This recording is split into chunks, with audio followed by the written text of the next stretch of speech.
You can spot AI-generated content from a mile away. The em dashes, that neat, tidy tone, the perfect grammar, and something that just feels off.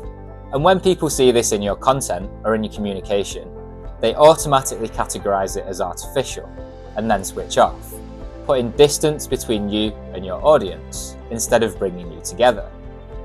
Bob and I have spent more than a decade delivering and leading tech projects, and now we help businesses use AI in a safe and effective way.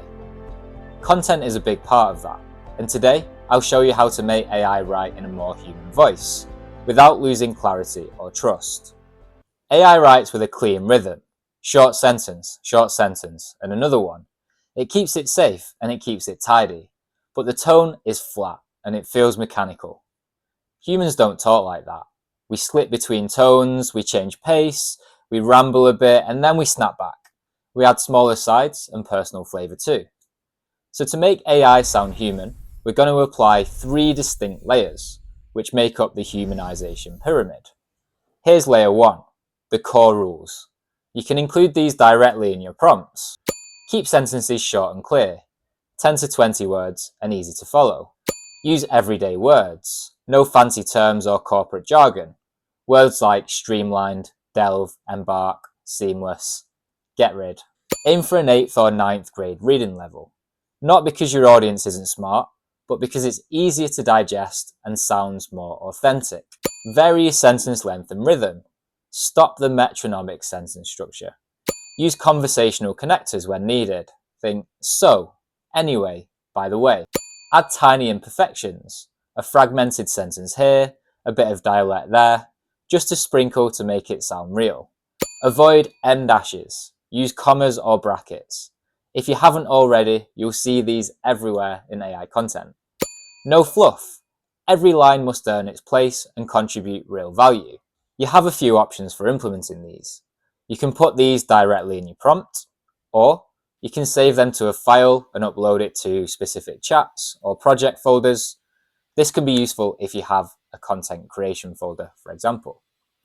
Or if you want the rules to stay active across all your chats, you can put them in your custom instructions.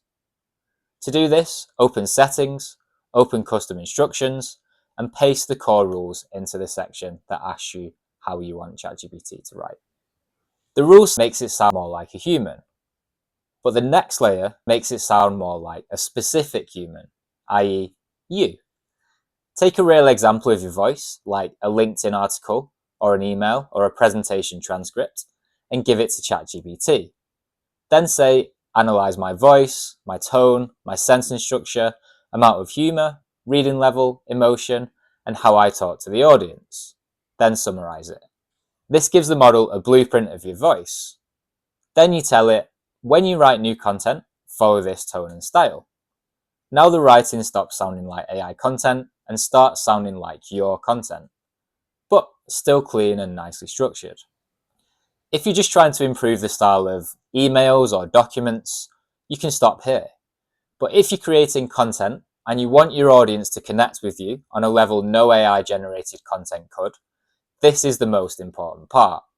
Real lived experiences and opinions that make what you produce uniquely yours. Once the AI knows your rules and tone, ask it, before you write anything, ask me questions about my opinion, personal experience, stories, and any anecdotes that might fit. Your answers will give the model your emotional angle, your memories, your real-world experiences, and the audience starts to feel a real rapport with you. So you can see how this works. AI can write an outline or a draft, but you guide the voice. You teach it how to sound like a real person. And when you get it right, you can save time and keep the quality high. If you want help setting up AI in your business, from choosing the right tools to building safe custom systems, use the link below to book a free call.